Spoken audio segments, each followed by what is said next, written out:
Okay, so real talk. It's like Sunday morning, right? And you're probably thinking pajamas, coffee, maybe a good book.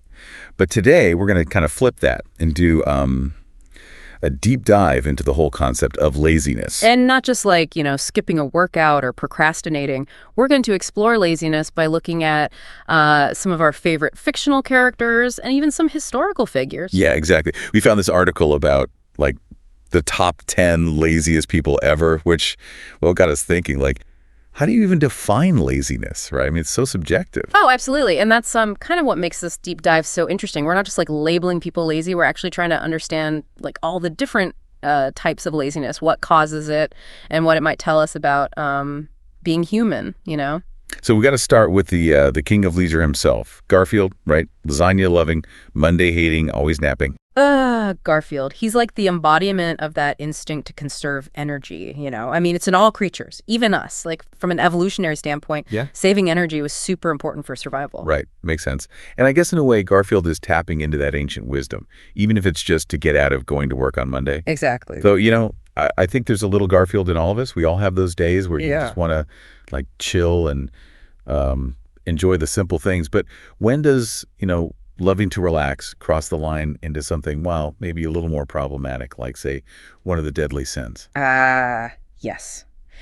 Which brings us to sloth, one of the 7 deadly sins. And sloth, in this context, we're talking about like spiritual apathy, a failure to work on your spiritual growth or do good deeds. Not just like being physically lazy, but neglecting your spirit, basically. Exactly. It's interesting how sloth, even outside of like religion, it still has such a negative feeling around it throughout history. Like it's bad for society to just be still.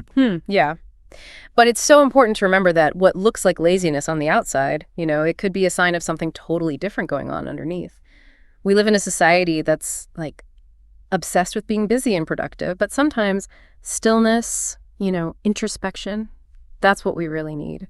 Okay, so speaking of stillness, what about the dude from The Big Lebowski? Is he like the ultimate chill master or just plain lazy?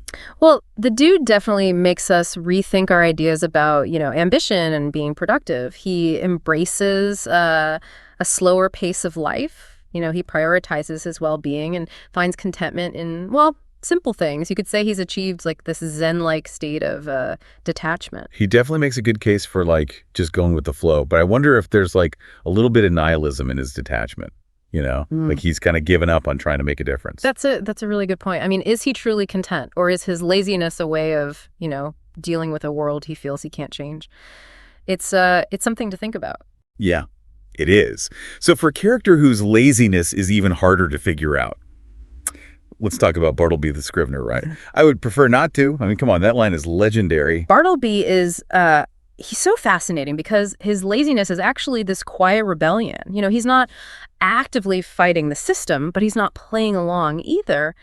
And by refusing to participate, he makes us think about individual choice and how dehumanizing work can be and the power of passive resistance. And it still feels relevant today, right? We've all had that feeling of being trapped in a system that doesn't care about us. So maybe sometimes saying, I would prefer not to, that's the most radical thing you can do. Absolutely. It challenges us to really look at the systems we're part of and ask, are we really choosing to be here, or are we just, going through the motions? Deep stuff. Okay, maybe we need to like lighten things up for a minute. And speaking of, lack of purpose, I guess. How about Patrick Star from SpongeBob?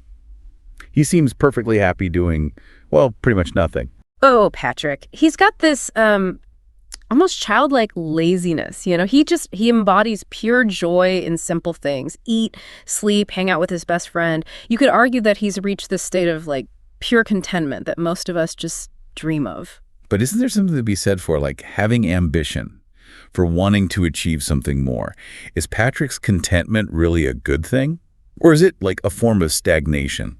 I like that. It really makes you think about what a fulfilling life actually is. Is it about achieving things, external goals? Or is it about finding inner peace?